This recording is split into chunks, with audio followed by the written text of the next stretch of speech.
फिनाइलोकुटोन्यूरिया। क्या नाम है? फिनाइलोकुटोन्यूरिया। बच्चा लोग फिनाइलोकुटोन्यूरिया। अब ये क्या बोल रहा है? ये फिनाइलोकुटोन्यूरिया एक ऐसा बीमारी है जो खास करके बच्चे लोगों में देखा जाता है और इसका प्रॉपर एक चीज है कि मेंटल रिटार्डेशन होता है, क्योंकि सेरेब्रोस्पाइनल फ्लूइड जो होता है वो बढ़िया से बन नहीं पाता है और यो बिना यूरिन मतलब यूरिन इसको कंसंट्रेटेड जो बिना छाने हुए इसको क्या कर देता है? रिलीज कर देता है। इट्स मीन मैं कह रहा हूं इसको पूरा कंप्लीट डिटेल में समझना है। सबसे पहले कि ये कैसा है, तो ये रिसेसिव म्यूटेंट एलील है, ठीक है ना? ये भी रिसेसिव म्यूटेंट एलील है और ये किस क्रोमोसोम नंबर पे पाया गया? 12। किस नंबर पे? 12। ये वीवीआई है आपका। 11 पे सिकल सेल एनीमिया और 12 पे फिनाइलोकुटोन्यूरिया, ठीक है? रिसेसिव म्यूटेंट एलील, दूसरा वीवीआई सेक्शन ये। And they affected individual lakhs of enzyme, यानी ये जो होता है ये एंजाइम एक नहीं मिल पाता या एक एंजाइम नहीं होता है, ये अफेक्टेड इसी पे करता है। वो एंजाइम का नाम है फिनाइलएलेनिन, ठीक है ना? फिनाइलएलेनिन। इसको पढ़ने का सबसे आसान तरीका, पहले पढ़ लीजिए फिनाइल, तब पढ़ लीजिए एलेनिन, तो फिनाइलएलेनिन, ठीक है? इसको पढ़ेंगे तो ये पूरा नाम है phenylalanine hydroxylase that convert the amino acid, यानी ये अमीनो एसिड कन्वर्ट कर देता है फिनाइलएलेनिन को ट्रायोजीन में। किसमें कन्वर्ट कर दिया? ट्रायोजीन में। तो जो एक्चुअल रूप था उससे इसको चेंज कर दिया। अब कहने का मतलब कि हम ऐसे दिख रहे हैं, अगर हम हैं, अगर हमको कोई कन्वर्ट कर दे किसी भी दूसरे, जैसे मेरे भाई के जैसा, तो हम तो पहचान में नहीं आएंगे, एकदम कंप्लीटली चेंज। बस यही चीज है कि इसका जो ओरिजिनल वर्क है फिनाइलएलेनिन का ट्रायोजीन में चेंज हो जाता है और इसके वजह से क्या परिणाम आता है भाई? As a result this phenylalanine and derivatives accumulate in the cerebrospinal fluid, यानी ये फिनाइलएलेनिन जो है और इसके डेरिवेट्स ये सेरेब्रोस्पाइनल फ्लूइड में जमा हो जाते हैं, एक्युमुलेट हो जाते हैं और इसकी वजह से leading to the mental degeneration, ठीक है ना? ये जी छूट गया यहाँ पे, मेंटल डिजेनरेशन।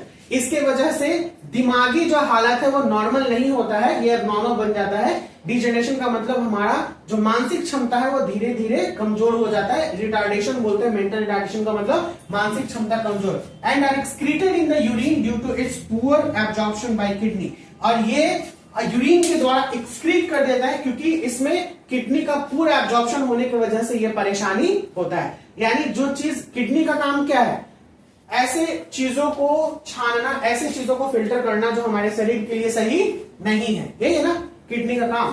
किडनी एक हमारा एक्सक्रीटरी सिस्टम है और हमारे शरीर में जितने भी नाइट्रोजीनस वेस्टेज या पॉइजनस सब्सटेंस होते हैं उसको वो क्या करता है? फिल्टर करता है, फिल्टर करके शरीर से बाहर निकाल देता है, जहां पर ये कमी पाई गई। क्या पाई गई भैया?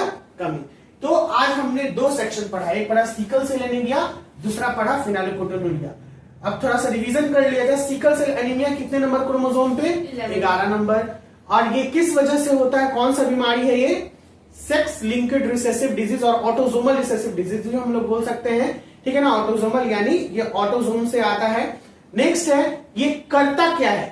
तो ये डेफिनेटली ग्लूटामिक एसिड को वैलिन में चेंज कर देने, ग्लूटामाइन को वैलिन में चेंज कर दिया, यानी GAG में चेंज हो गया, जिसके वजह से इतनी बड़ी प्रॉब्लम हुई। इसमें क्या होता है? आरबीसी जो होता है वो नॉर्मल शेप में ना होकर एबनॉर्मल शेप में हो जाता है। नेक्स्ट है फिनाइलोकुटोन्यूरिया, ये 12th नंबर क्रोमोसोम पे। कितना क्रोमोसोम पे? 12th नंबर क्रोमोसोम पे। इसमें कौन सा एसिड चेंज हो जाता है? फिनाइलएलेनिन हाइड्रोक्साइलेज चेंज हो जाएगा किसमें? जल्दी बताइए। ट्रायोजीन में। किसमें चेंज हो गया? ट्रायोजीन में। तो ये ट्रायोजीन में चेंज होने की वजह से पूरा सेरेब्रोस्पाइनल फ्लूइड में एक्युमुलेट होता है, जिससे ब्रेन का डेवलपमेंट नहीं हो पाता है बढ़िया से, तो मेंटल रिटार्डेशन बच्चे में होगा। इसका क्योर भी है।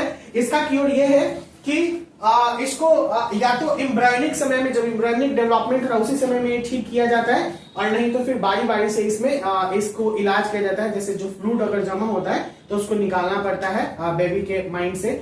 तो ये भी है। तो इसके ऊपर एक नोट लिख के लाइएगा कि फर्स्ट जो चाइल्ड है, फर्स्ट चाइल्ड कौन थी और उसको कैसे क्योर किया गया, ये आपका होमवर्क है। ओके, आज का क्लास हम लोग यहीं पे रोकेंगे, नेक्स्ट क्लास में इसे और कंटिन्यू करेंगे। क्लास अच्छा लगे तो चैनल को सब्सक्राइब कर लीजिएगा। नेक्स्ट क्लास के लिए बहुत जल्द मिलते हैं नेक्स्ट वीडियो के साथ। Bye bye, take care, see you soon.